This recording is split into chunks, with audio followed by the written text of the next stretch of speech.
Welcome into Kitchen Table Talk. Postpartum depression is something a lot of us mothers go through, but also dads do too, and we don't talk enough about them. We really don't, which is why we want to chat about it for today's Kitchen Table Talk. So postpartum depression is a mental health condition following the 6 months after giving birth. And according to last year's annual review of clinical psychology, it's prevalent in 13 to 19% of women. But research by the National Library of Medicine in 2019 shows that 8 to 10% of fathers suffer from postpartum depression as well. Some of the symptoms of postpartum depression include changes in appetite, insomnia, agitation, loss of energy, and feelings of sadness, worthlessness, and hopelessness. So we have two dads joining us for Kitchen Table Talk today. 9 News reporter Evan Krugel, thank you. You got one child, a 2-year-old, and former DBL host Jeff Schroeder, who also hosts the Together Mess podcast.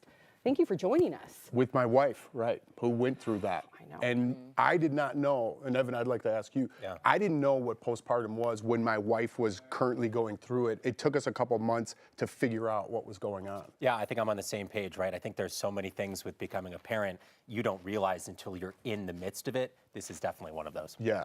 Well, here's the thing, though, is that percentage of 8 to 10% dads, that's really, they say, highly underdiagnosed because a lot of men think they can just tough it out. Sure. So do you feel like during when, the 6 months after, whether it was with Lawson and Layton, after your wife gave birth, that either of you had any sort of depression, any of that?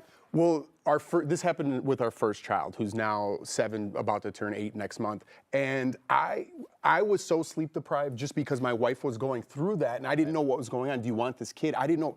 And I definitely had sympathy pains, which I don't know if people believe in that or not, but I was mirroring her emotions at the time. But I was also the one staying up because she needed her rest. She had a C-section. There was a lot that was involved in it. And I mean, not to go too deep, we've been very open about this. And at one point, I remember we went home for the holidays, and it just came to a boiling point. I'm like, if you don't want to be in this marriage, or if you don't want this kid, you got to let me know now. And she goes, I want to kill myself.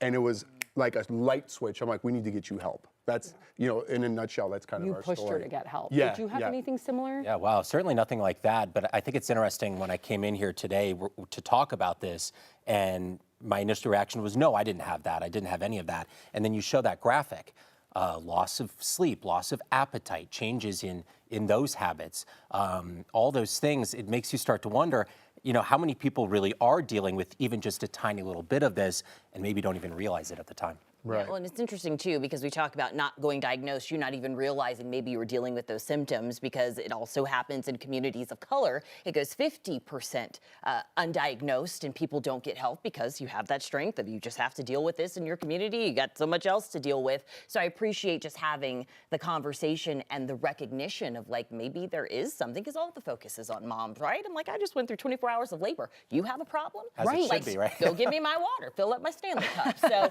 it's seriously, to have those conversations, I think it just opens up the table. And you're 4 months postpartum. Yes. You didn't have PPD with Ava, am I correct? I did a little bit with okay. Ava, but I haven't so much. But I think it just comes in terms with like relationships. It wasn't a great situation, in that relationship, and now I'm fully supported, and I have felt the difference in that.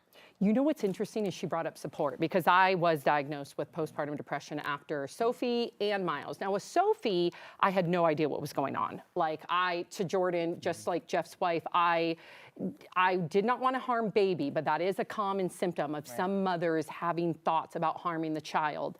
I wanted to harm myself. I wanted to just drive off the side of the road and do it in the least amount of way where my kids wouldn't be able to find me and I would not harm another person on the road. So that's what I kept fantasizing about.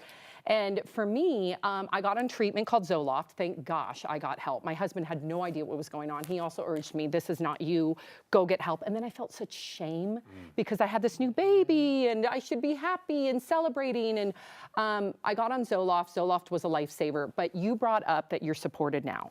What I found out is a lot of people that end up getting postpartum depression is not only you could have like a clinical predisposition where maybe you already suffered from depression, but if you don't have support, if you don't have a village, so to speak, you're way more likely, I'm not a clinician, but based on my own research, you're way more likely to have postpartum depression because you don't have that support and you're doing it all by yourself. So just know treatment works, whether it's through talk therapy or through Zoloft.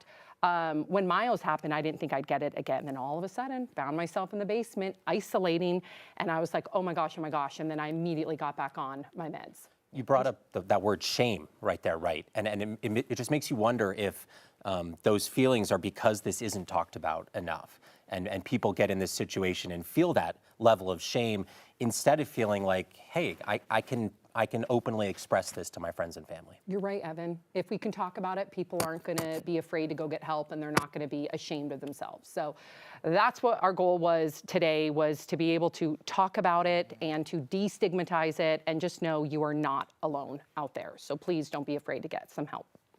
All right, thank you guys for being here and sharing your perspective with us. It's so important. And if you are experiencing any of these feelings, remember there is always help available. If you just dial 988, you can reach the Suicide and Crisis Lifeline, and they'll connect you with a counselor you can talk to.